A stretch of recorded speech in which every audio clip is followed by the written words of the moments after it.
I'm really fucking selfish. So when I tell you that I went to Thailand to save orphans and elephants and orphaned elephants, what I really mean is that someone said to me, "You're going to Thailand," and I said, "Thank God, get me the hell out of northern Minnesota." And the whole helping people out and doing a better thing, that kind of was pretty secondary for me, actually.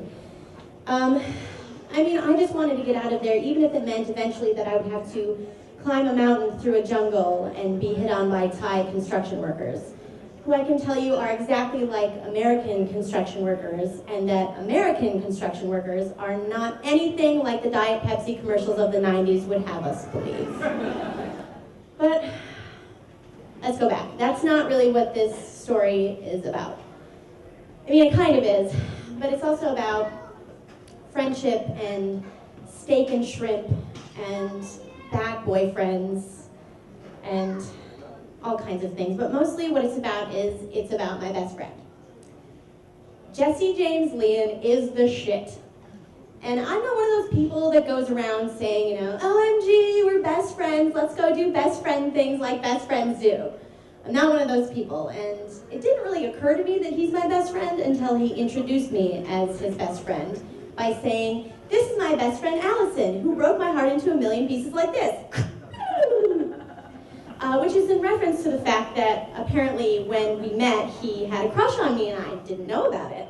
I came to him one day and I was like, "My boyfriend asked me if I had feelings for you." And I said, "Oh my God, that's so hilarious." I told him that out of all the friends I've ever had in my entire life, you're the last person ever that I would ever have feelings for. Isn't that funny? And then he just looked at me and went, "Boom." So that's kind of how that happened. But after he announced our best friendom, I was like, yeah, that completely makes sense. I mean, there's really no other excuse for the amount of times I've watched him play video games, or how many times he's sat through me forcing him to watch the Marx Brothers movie Animal Crackers just over and over again. So I figure, yeah, okay, you're my best friend. So the flight to Thailand for me was kind of a fucking nightmare. I have a lot of anxiety about flights. Paranoia runs in my family on my mother's side, and it never skips a generation, ever. It was only the third time that I had ever been on a plane. The first time was through a blizzard, and the girl next to me kept screaming, "We're all gonna die, we're all gonna die!" which was really comforting at the time. And I don't know if anyone's ever told you this, but you don't know real terror until you're on a billion-hour flight across the ocean, and the only food offering is something called 1,000-year egg. I did not eat it, but nice try, China Air. Not doing it. And it didn't really make me feel any better when we began our descent into Taipei, Taiwan, for me to make my connecting flight.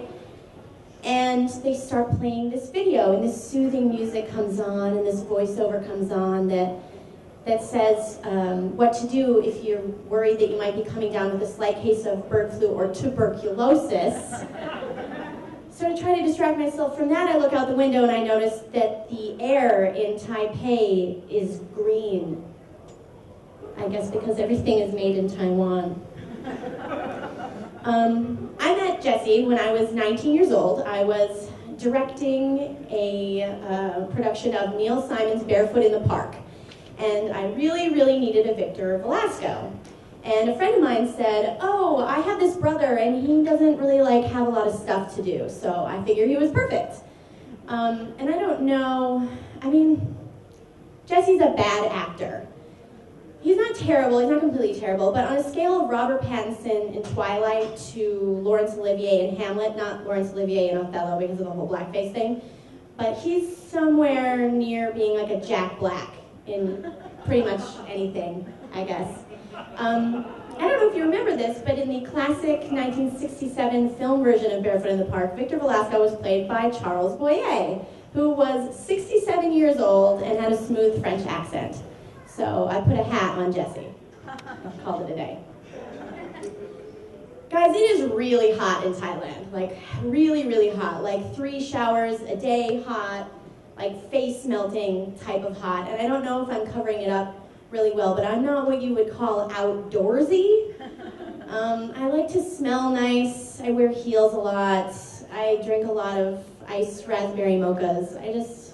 It doesn't appeal to me. So being outside on a stage in the blistering heat in Chiang Mai, Thailand, teaching Thai college students about an old Italian form of theater called Commedia dell'arte was maybe not my idea of a great time.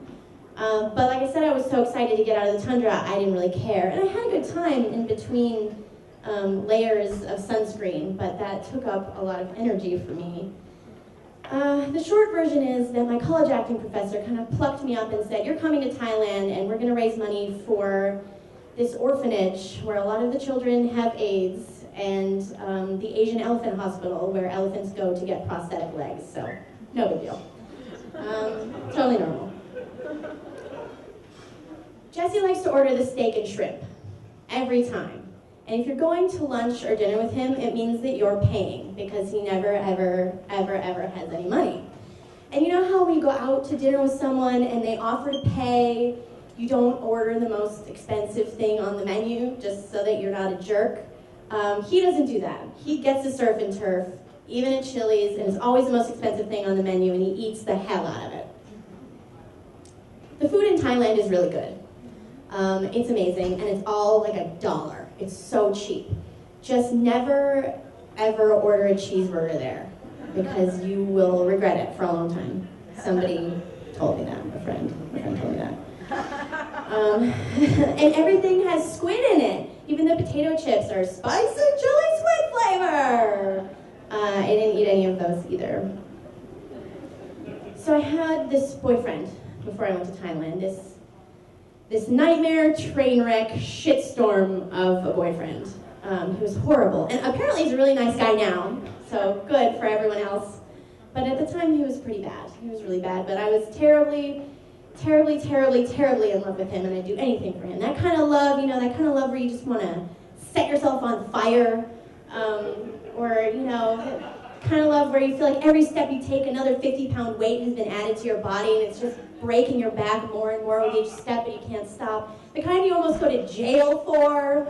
The kind where you just want to go to Subway and get a $5 footlong, but you know you can't, because you'll go there and you're just going to see someone that he cheated on you with. Just me? Okay, well, that's the kind of relationship I have with that guy. Oh yeah, let's call him Clark Kent. And Clark is Jesse's lifelong friend.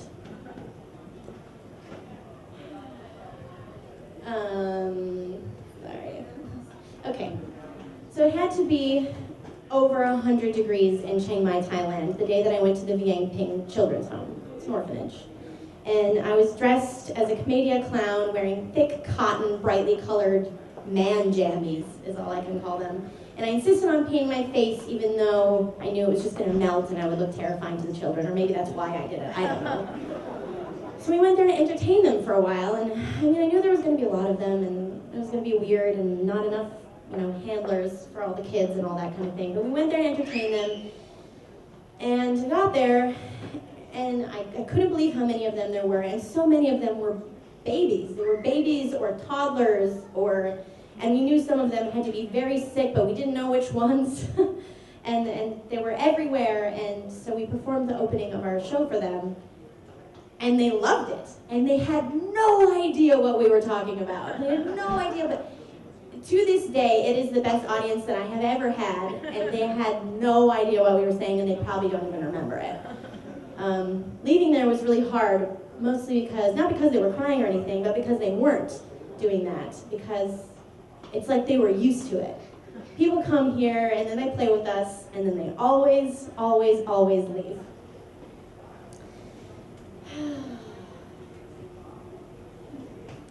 One night, Clark Kent went to a party, and I didn't go with him. I went home and watched Murder, She Wrote and went to sleep, because I'm 129 years old. But he went without me, and then I got this phone call in the middle of the night from Jesse. And Jesse says, you need to come here right now. Something's happening. So I get out of my bed, and I sneak out of my parents' house because I was living in my parents' house, and I drive like a 129-year-old bat out of hell. And I get there, and I find exactly what I thought I was going to find. I find Clark Kent on the stairs with a girl, with a succubus, with a skinny, younger than me succubus. And apparently before I got there, Jesse had tried to reason with him and had gone up to him and said, you know, what about Allison? And he was like, go to hell, because he was really drunk, because he's always really drunk. So to try to reason with someone like that's not going to work. He's not interested in reason almost as much as he wasn't interested in me. And that's when the best thing that has ever happened to me. He tried to reason with him and it didn't work. So Jesse went up to him and he said, I'm going to have to see you outside. So they go outside together, and these two have known each other their entire lives. And Clark, I must use his real name, Clark says, what?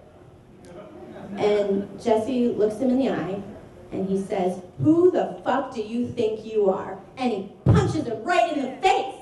Right in the face. He clapped him in the face, and he went down like a ton of bricks.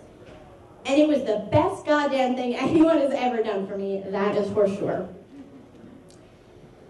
Communication in other countries or on other continents is sketchy at best, and it was the same for me when I was in Thailand. There were computers with internet, and it would cut out occasionally, and whenever it felt like it, or it would just start typing in Thai characters instead of English letters. I didn't know how to fix that. And we had phone cards, so we could call home, but the phones would cut out whenever they felt like cutting out too, so it wasn't so great. But one day I just couldn't take it anymore. I had to do it. I picked up the phone, I dialed the 1,000 digits that I had to dial, and I called northern Minnesota. And I called Clark Kent. I know, I'm so stupid. I did it though. And we had some mindless chit-chat, some the kind you can have. And I said, oh, I'm coming back on this day, you know, pick me up at the airport. And then he casually mentioned that he was now dating my friend's little sister. And I got off the phone and my heart exploded because I had hoped somehow that it was going to work out and he could spend the rest of his life making me completely miserable, which is all I wanted. So I didn't know what else to do. I picked up the phone, I dialed 1,000 digits again, and I called Jesse. And I told him what happened. And he said, I told you he's never going to appreciate you the way that I appreciate you or the way that you should be appreciated. It's never going to happen. It's for the best, forget about it, and I will be happy to pick you up at the airport. And then he mentioned that he was drunk and would I marry him when I got back. So we laughed, and then we did a bunch of impressions of Bill Brasky sketches from Saturday Night Live for like 5 minutes. You know, Bill Brasky once scissor kicked Angela Lansbury, that whole thing. And we laughed and then we got off the phone. And I felt better. I did. I felt better. And I spent the next few days wrapping up my performances there and just trying to be a tourist finally. So I was going to do chubby tourist excursions and I thought I'd shoot my mom an email before I did that. So I log on to this computer that I know is going to shut down at any moment. And she had already emailed me, which was weird. I figured it was something stupid and I opened it and it said, there was an accident. And she said, I'm sorry. I know you two were close, but Jesse's dead.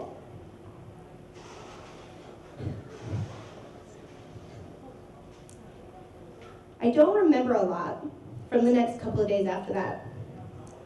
I spent a lot of time in the Bangkok airport crying.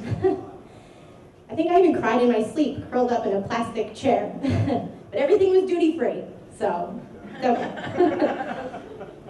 I was just trying to make them understand why I had to get home, and of course, they couldn't understand that, you know. When I got back into the country, I turned my phone on, and I had this flood of text messages and voicemails and things. Some, actually, from Jesse, but most were from the day that he died, so it was mostly like it was just happening all over again, because I was reading about it, you know, for the first time from someone other than my mom. I made it back 8 hours too late for the funeral. And there were so many people there who came in from out of town, to be there. My friend was there, and she said to me, if you ever want to get out of here, I live in San Francisco with my dad now. You can come and stay with us until you figure something else out. And Jesse always wanted me to leave. He always said, you need to get out of here. I'm probably never going to go, because he was really lazy. He said, I'll probably never leave, and I'm pretty happy being here, but you should go. You shouldn't be here. So when she said to me that I could come to San Francisco, I gave it a very brief amount of thought. And next week will be my 4-year anniversary living in the beautiful, fantastic city of San Francisco. And although I miss him every single day, I'm so thankful that I knew him, because otherwise I wouldn't be here. And being here is the best thing that ever happened, ever. Thank you.